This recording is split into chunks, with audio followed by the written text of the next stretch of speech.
తిమ్మాపురంలో Kakinada rural MLA పంతం నానాజీ విలేకరులతో మాట్లాడుతూ వైఎస్ఆర్సీపీ నాయకులు జగన్పై విరుచుకుపడ్డారు.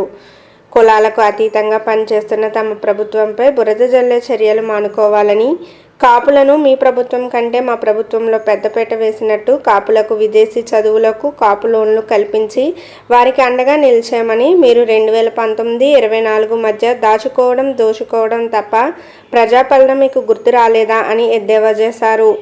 కూటమి ప్రభుత్వం ఏర్పడిన 2 సంవత్సరాల్లో ఎన్నికల్లో హామీ ఇచ్చిన అన్ని పథకాలను ప్రజలకు చేరువ చేశామని, మిగిలి ఉన్న పెన్షన్, వితంతు, ఒంటరి మహిళల పథకాలను త్వరలోనే అందుబాటులోకి తెస్తామని హామీ ఇచ్చారు.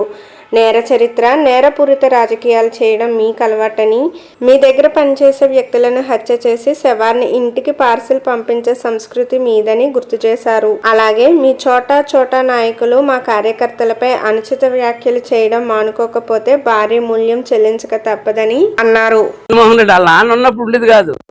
జగన్మోహన్ రెడ్డి వచ్చిన తర్వాత రెడ్ కాపులు పుట్టించాడు కులాన్ని. ఏంటంటే ఆ రెడ్ కాపులు ఏంటంటే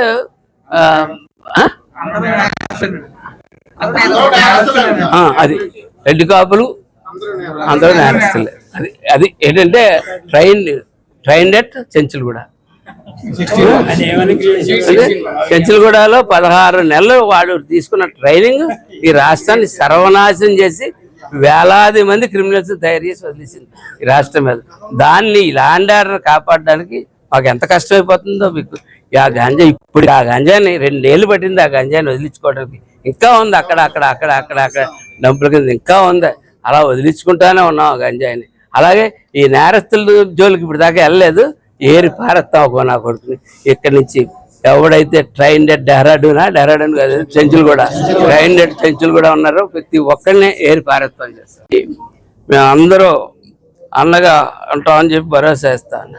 మరి 5 సంవత్సరాలు ఎందుకు ఈ రిజర్వేషన్లు తీసేసినప్పుడు, ఈ లోన్లు తీసేసినప్పుడు బొత్స సత్యనారాయణ గారు ఏమైపోయారు?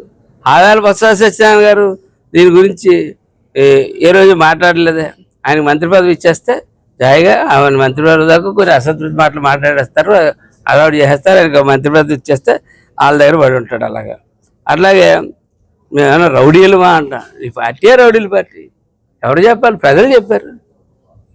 62% ఎంత 52% ప్రజలు చెప్పారు. 54% మన ఏరియా మా జిల్లాలో అయితే 60-70% ప్రజలు చెప్పారు.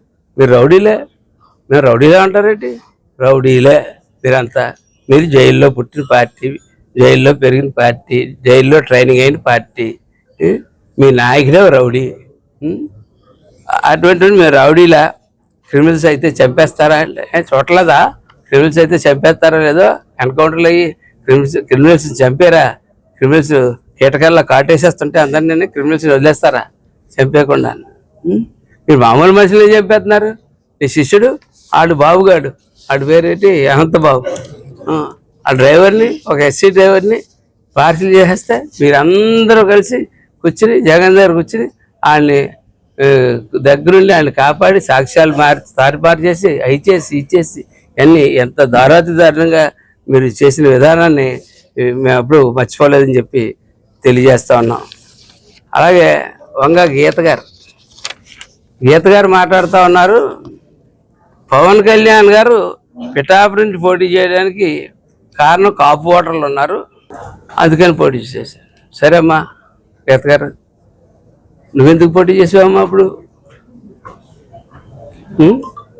ఆ పార్టీలో మన చిరంజీవి గారు ప్రజారాజ్యం పార్టీలో మీరెందుకు పోటీ చేశారమ్మా? మీరు పోటీ చేసినప్పుడు ఏ ఓటర్లు ఉండేవారు? కాపు ఓటర్లు కాదా? మీదేంటి మీ అత్తవారు ఇల్లా పిఠాపురం? మీ అమ్మగారు ఇల్లా? మీరు ఎందుకు వెళ్ళారు పిఠాపురం? ఎందుకు వెళ్ళారు? ఎందుకు పోటీ చేశారు? ఎందుకు జగన్ పులివెందులోనే ఎందుకు పోటీ చేస్తాడు? నానాజీ మీద పోటీ చేయొచ్చు కదా. ఇక్కడికి వచ్చి రమ్మనండి, జగన్ గారు దమ్ముంటాడని నానాజీ మీద పోటీ చేయమనండి. పవన్ కళ్యాణ్ ఎట్లా పిఠాపురంలో ఎందుకు పోటీ చేయాలి? కాపులు ఉన్నారు కాబట్టి పోటీ చేశాడు, కాపులు ఉన్నారు కాబట్టి నగ్గాడు. మరి ఇక్కడ కాకినాడలో ఎవరున్నారని నానాజీ నగ్గాడు? పవన్ కళ్యాణ్ సిద్ధాంతాలు ఉన్నాయి కాబట్టి నగ్గాడు. పవన్ కళ్యాణ్ సిద్ధాంతాలు, అలాగే చంద్రబాబు నాయుడు యొక్క పరిపాలన అనుభవం ఇవాళ ఈ రాష్ట్రానికి అవసరం కాబట్టి నానాజీ అన్న నగ్గాడు. రమ్మను ఇక్కడికి వచ్చి పులివెందులు మానేసి మీ నాయకుడు, మీ మహానాయకుడు 16 months జైల్లో ట్రైనింగ్ అయ్యి వేలాది కోట్లాది మందిని ట్రైనింగ్ చేసి ఈ రాష్ట్రం మీద వదిలేసినటువంటి ఈ జగన్మోహన్ రెడ్డిని చెప్పమని చెప్పి వచ్చి ఇక్కడ పోటీ చేయమని చెప్తాను.